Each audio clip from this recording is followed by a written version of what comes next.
talking about returning the joy and the dance to the religion. And case in point is many people in this room are in our dance tribe. And we come together and dance our spirituality on Sunday mornings. And it's so much about intention, and it's so much about love, and it's so much about joy and connection that it's like one of the most profound churches I've ever been part of. And it really feels like that crest of that wave. Because it's really such a uniform. Where do you do that? In a building that Sharon and Art own called the Village Ballroom. There are many sites around Portland that do it, but that's one of our largest ones. And that's one where you palpably, I mean, people come for the first time and they go, you can feel the love. And, you know, that's really the cornerstone. And we call it ecstatic, and it's really, you know, the basis of ecstatic, meaning to be transcended or to remove.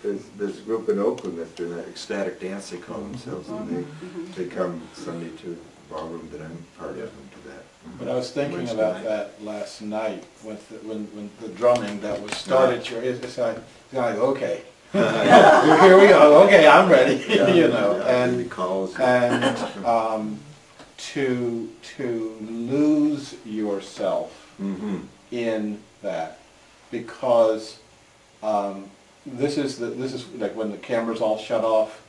It's possible for that breaker cosmology to overwhelm that, which is what's happened, I think, to Native Americans here and also indigenous people around the world. That feeling, being in the rhythm of the earth, being in the call of the drum, being in the call of the dance, being in the dervish turn, being in that turn that is turning the entire cosmos, all of that gets lost. And we get focused in books, or we get focused in looking at something or listening to something. And when we lose that, we lose our humanity. We lose the essence of our being. And I think that in our 21st century we will get back to that. So I believe that there's going to be the biologists say we're already in the overshoot and die back curve. But what is actually the humans that will survive that are the humans that will be able to re-indigenate, will be able to say, okay, Mother Earth, Mother Nature is kind of going to kick butt for a while, and we are going to recognize that we have a responsibility for healing, not just ourselves, but healing the entire planet.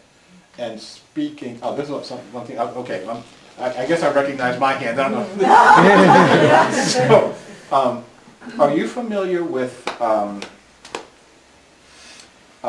book, In the Spirit of the Earth, written by the guy whose father was the consummate Protestant and named his son Calvin Luther Martin? And he writes about Native American spirituality. But one of the things that he says in his book, he says that, you're talking about the Inuit people, and he says, you know, you never talk about hunting the walrus. You always speak respectfully about and to the walrus, because no matter where you are, the walrus can hear you.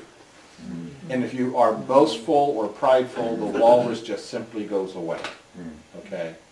Now, I believe if I had been thinking at that time when all the cameras shut off, I could have said, I really wish to respect this moment. Okay? I'm not capturing it to dissect it or anything like that. I really would like to see this moment.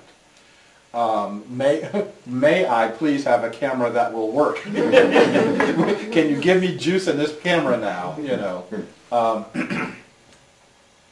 and by walking respectfully on the earth and being respectful to the earth, I believe the earth will respond, and not respond in the, you know, all the things about the destruction of the earth or destruction of humanity, etc., are all linear projections based on spreadsheets. I believe that the earth can respond in